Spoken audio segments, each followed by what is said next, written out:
We're living in what I've described as the devolution of a nation. I won't spend too much time here, but I want to set the tone for what you are seeing happen. In 2 Chronicles chapter 15, verses 3 to 6, it says, "In those days there was no true God, no teaching priest, and no law." It says there was no peace to him who came in or peace to him who went out. It says nation rose up against nation and city rose up against city. And then it closes with this line: "For God troubled them with every kind of distress." For God troubled them with every kind of distress. Now, if God is your problem, only God is your solution. You can't vote your way out of that. You can't produce policies or platforms to get out of that. What has happened in our American culture is that God has been marginalized. That has left a vacuum. Nature abhors a vacuum. That vacuum has got to be filled with something. And now it is being filled with chaos. So until there is the return of the true God to the culture, there is nothing you can do to fix it. It will continue to unravel. And that is why we are so passionate at not only our church, but through our national ministry, the Urban Alternative, and through this phase of our national ministry, coaching, to try to create a different climate by connecting competency with character. One of the stories I tell in the book Kingdom Man is about Super Bowl 43. In Super Bowl 43, Ben Roethlisberger is marching his team down the field with less than 2 minutes to go. He throws a pass to Santonio Holmes after they've crossed the 50-yard line, and Santonio Holmes drops the ball. Time is running out. They come back to the huddle, and Ben Roethlisberger calls Santonio Holmes' number again. Santonio Holmes runs to the edge of the end zone, and Ben Roethlisberger throws him a pass. And if you recall, he reaches high and catches it while keeping his feet firmly planted on the ground in bounds. Touchdown, and the Pittsburgh Steelers win Super Bowl 43. Two things had to happen for there to be victory, even with time running out. Number one, he had to catch the ball, but to do that, he had to reach high. If he would have fumbled the ball, it would have been an incomplete pass. But on the other hand, his 2 feet had to be in bounds. It had to be planted in bounds on the gridiron, because if they were out of bounds, it wouldn't matter that he caught the pass. It would have been incomplete. In other words, for there to be victory, he had to reach high while touching low. His feet had to be firmly planted on the ground while reaching up to the sky. What we are seeking to accomplish in touching the lives of coaches is seeing a generation of men who reach and touch heaven while keeping their feet firmly planted on earth. Who are not so heavenly minded that they're no earthly good, but who are not so earthly minded that they're no heavenly good. But who can balance developing quality young men on the field of play, high in character in life, because they have received a value system rooted in God, transferred through the coach. So they walk with their feet firmly planted on the ground, competent as can be in the roles that they play on the field, but who have a value system that's a lot higher than the field in which they are operating on. We call such a coach a kingdom coach, a kingdom man who operates on earth from heaven's point of view. In Exodus chapter 34, verses 23 and 24 of chapter 34, the Bible says God called all the men of Israel to meet with him 3 times a year. He told them to leave their women and children at home, and only the men. Now, the reason he only would call the men is that in God's economy, the men were ultimately responsible for the well-being of the culture. You will regularly see in the Bible God say, I am the God of Abraham, Isaac, and Jacob. You will never see him say, I am the God of Sarah, Rebecca, and Rachel. Not because he was against women, but because it would be the men who would determine the stability of the culture. When Adam and Eve failed God in the Garden of Eden, when God came looking for them, he didn't say, Adam and Eve, where are y'all? He said, Adam, where are you? Because you are responsible. So God would call the men to meet with him 3 times a year. And in the Hebrew, he uses 3 different names for God: Elohim, Yahweh, and Adonai. Elohim means power. God created the heavens and the earth. That's Elohim. Yahweh means relationship, the covenant, relational God. Adonai means I'm your boss. I'm your coach. I'm the one calling the plays for your life. He uses all 3 of those words when he calls all the men. Why? Because he wants to be your source of power in a relationship, and he wants to coach you and tell you what to do. He says, if you will come under my umbrella as a man, he tells them in those 2 verses, no man will take your land from you. No nation will come in and destroy you when you come and meet with the Lord your God 3 times a year. The definition of a kingdom man is a male who's placed himself under divine authority. The definition of a kingdom coach is a coach who understands that heaven rules him as he rules his players.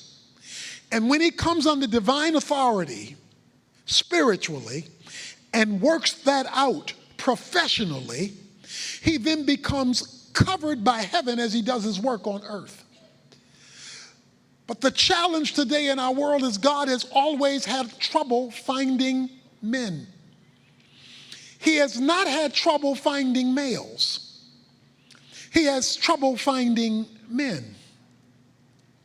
There are 3 kinds of hoods you can be a part of. One is malehood, and all you need for that is the right plumbing. The second is childhood or boyhood. Well, that means you're a male who's not responsible yet. Somebody else has got to take care of you, your parents, your relatives. But then there is manhood. That's a different hood. Because when God defines a man, he told him, he says, I want all the, in fact, he uses the word males. I want all the males to come and meet with me so I can define for them what it means to be a man. And then when I define to the male what it means to be a man, I will send you back as men, and through you I will save the culture. In Ezekiel chapter 22, verse 30, God says, I looked for a man so that I would not have to curse the land, but I could find none. Now, he didn't have trouble finding males. There were plenty of males. He says, I just can't locate a man, that is, a male who is willing to operate under divine spiritual authority. So it is our passion at the Urban Alternative in general to promote an agenda of raising up kingdom people, kingdom men, kingdom women, who as parents raise kingdom kids, and as professionals who are kingdom people in the marketplace, and therefore kingdom coaches who operate underneath the rule of God. There is a verse that I love. When I sign books for men, I sign Genesis chapter 18, verse 19. I just want to summarize 3 thoughts from that verse as we close our time together. That verse starts off with, I have chosen him. I have chosen him. We call that in football drafted. You've been drafted, or you've been hired. You've been selected. He says, I have chosen him. He's referring to Abraham. I have selected this man for a specific job I need him to do. I have chosen you. So you, gentlemen, have been selected to do a job. But it's not merely a job of winning on the field when it comes to God choosing you. If you believe there's any divine connection with what you do, then it cannot only be what's on the field. It's got to be the impact in the life of those who you are responsible for, who are on the field. It says, I've drafted you, and you've got a job to do under me. You've been chosen. He then says, and one of the things I've chosen you for in that verse, he says, is to impact the next generation. He says, your children under you and the males that are under your influence, because the Bible says at the end of chapter 17, Abraham circumcised his son and circumcised all the men who were associated with him. Your job is to provide spiritual circumcision in the life of the young men, because to be circumcised meant you came underneath the rule of God. But it was Abraham's responsibility to get the men circumcised. That means you now come underneath the rule of God. I'm now responsible, because I'm over your circumcision to make sure it happens, for you becoming the men under God's rule. To teach you how to reach heaven while maximizing your potential on earth. That's what a kingdom coach does. He raises up the next generation of his players to be the best that they can be at their positions and to be the best people that they're designed to become. And both are your jobs, not just one. Because to win a Super Bowl or a state championship, but to be a failure in life, okay, you got a ring, but you don't have a life. And so he says, I've raised you. And he says, and I want you to teach that next generation, he says, I want you to teach them righteousness and justice. Righteousness has to do with your moral standing before God. Justice has to do with equity among people. And what are we facing today? Moral catastrophe vertically, and all kind of chaos horizontally, racial, class, chaos. And we could go on and on. Time will not allow us to go into all of that. He says, I want you, and I want them, he says, to follow you. In other words, you are to set the example. You are to set the pace. You are to set the model. And all I want them to do is follow you, because you're leading them. And isn't that what we do? Isn't that what you do as a kingdom coach, as a kingdom man? He says, I want you to set the standards. My son Jonathan,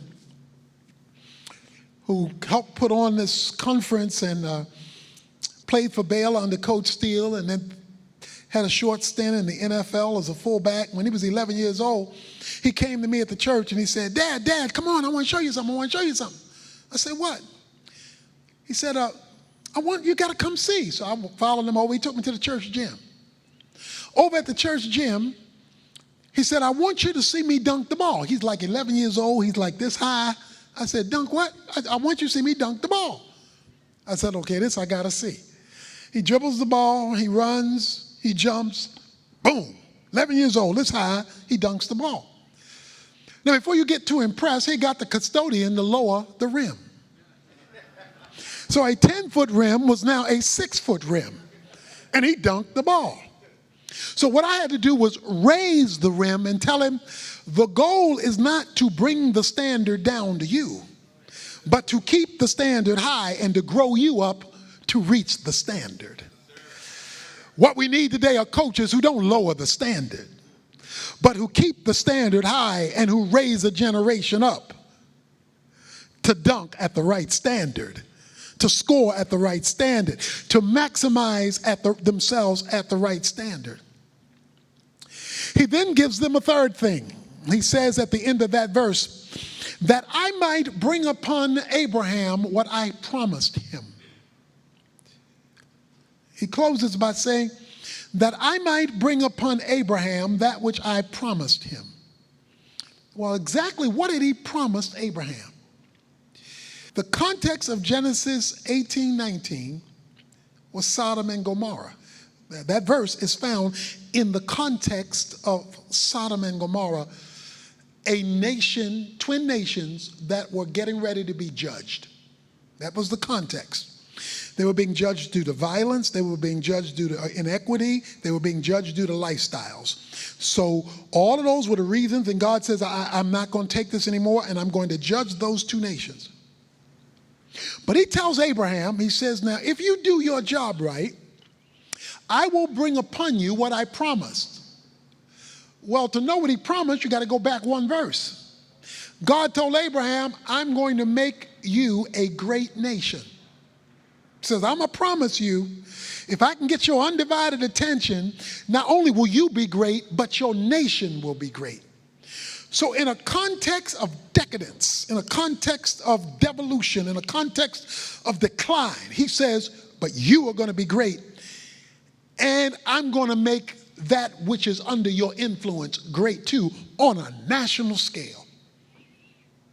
It's called dominion, dominance. That if I can get you, Abraham, to come under my authority, you're going to be great. And isn't that what you want to be? Isn't that what you want your team to be? Isn't that what you want your young men to be? Great. He says, I'll make you great, but only if you come underneath me. You go your own way, you're on your own. And so the challenge that we all face today, the challenge that you face is your impact. You know, bowlers, you can look fancy as a bowler today. They didn't do all this when I was growing up, but they got bowling pants, bowling shirts, bowling gloves, fancier bowling shoes, fancier bowling bags, fanciest bowling balls. But if all your balls are going down the gutter, I don't care how good you look, you failed. You know, looking good and throwing gutter balls, the measure of a bowler is his impact. How many pins are standing? You want your young men to feel your impact. Not just look good. You want them to feel the impact that this man was my coach. Tony Dungy is a good friend. When he was going through his Super Bowl, first Super Bowl win, we would pray together. So he's getting ready to go up against Chicago. And every week we'd be on the phone and we would pray. And it comes up to Super Bowl week. So it's time for us to have our weekly prayer time. And he says, what I want you to pray for me this week is that win or lose, I will make God's name great. That win or lose, I want to win. We're going to play to win. But win or lose, his name will be made great. Of course, he won. But he used it as a platform to make God's name great. And God built a nation. That is, he built an entity around a man who lived for heaven while maximizing his potential on earth. So, gentlemen, as you leave our conference today, I hope something has been said by one of our speakers, by Coach Caldwell, relative beyond football, that you don't want to just be a coach. You want to be a kingdom coach, a man who grabs heaven and touches history and is known for his impact. Not his salary, not his title, nothing wrong with either one of those. But his impact. Because we got a generation of fatherlessness that's killing us today. And the reality is you are the new daddies. You are the new daddies for the large percentage of these players who don't know what a daddy looks like or might as well not have had one because of the one he has wasn't worth the title. That's who you are. You didn't ask for it, except you chose to be a coach, so you inherited it. Our job is to help you do that because we have a declining world, but you get to make your little patch of difference and you get to dominate those kids who are under your care. We want to support you in doing that.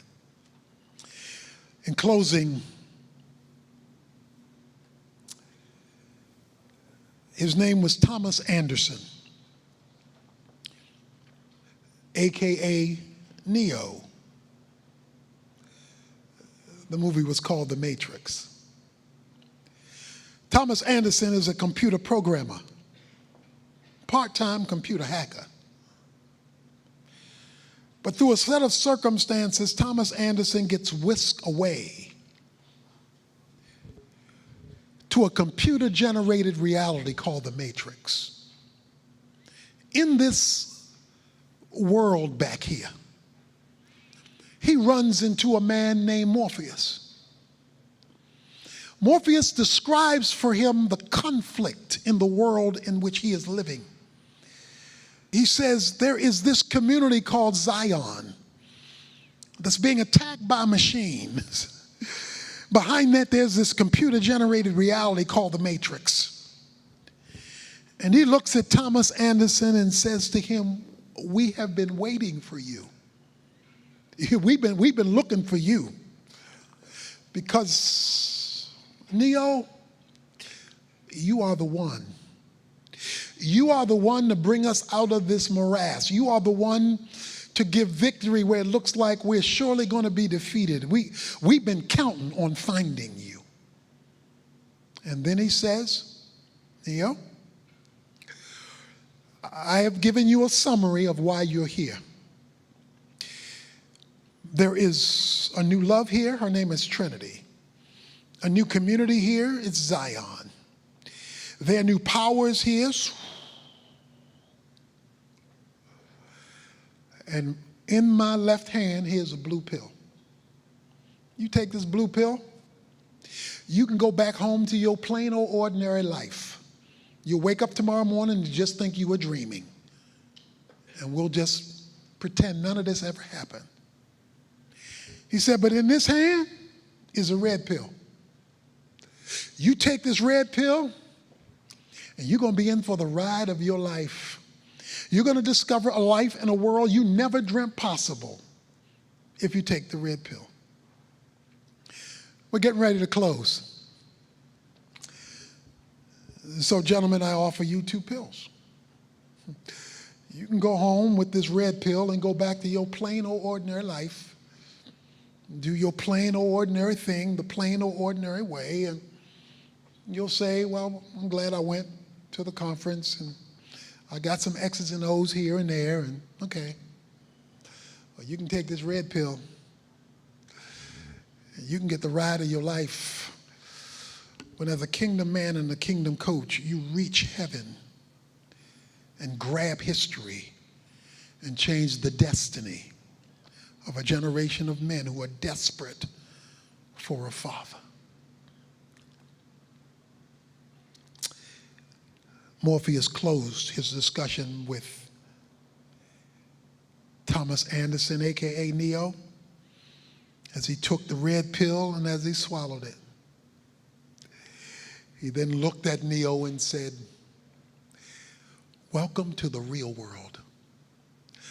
Let's go and see how far this rabbit hole goes." So, gentlemen, pick your pill.